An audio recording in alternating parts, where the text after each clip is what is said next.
বর্তমানে একটি খুবই সমস্যার বিষয়ে আমরা সম্মুখীন হচ্ছি যে বিভিন্ন দেবতা যে কথা বলা হয় আমাদের শাস্ত্রে, তো অনেকে মনে করেন যারা আমরা কৃষ্ণ ভক্ত কিংবা যারা শিব ভক্ত, শিব বড় কি কৃষ্ণ বড়, এমন নিয়ে অনেক তর্ক বিতর্ক হয়।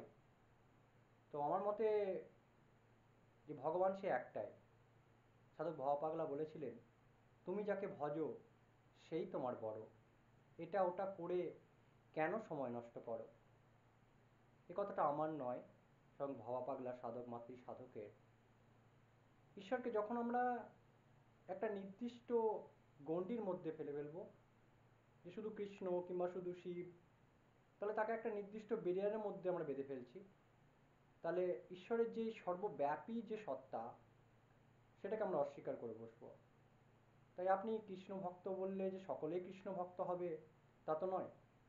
বাড়ির একজন একটা জিনিস খেতে ভালোবাসে, কেউ ডাল ভালোবাসে, কেউ মাংস ভালোবাসে, কেউ মাছ ভালোবাসে, তা বলে সকলেই যে ভালোবাসবে তার কোনো গ্যারেন্টি নেই। তাই আমার মনে হয় যে এই বাকবিতণ্ডা বাদ দিয়ে প্রত্যেকে নিজের নিজের যে ইষ্ট তার পূজা অর্চনা করাই সবচেয়ে বুদ্ধিমানের কাজ, আমার মনে হয় এটা। এবং ঈশ্বরকে একটা নির্দিষ্ট অঙ্কে বাঁধা যায় না, তিনি সর্বব্যাপী, সে পরমাত্মা। তাকে আমরা এই সাধারণ মস্তিষ্ক দিয়ে বুদ্ধি দিয়ে কতটাই বা বিচার করতে পারি। ওম নমঃ নারায়ণ।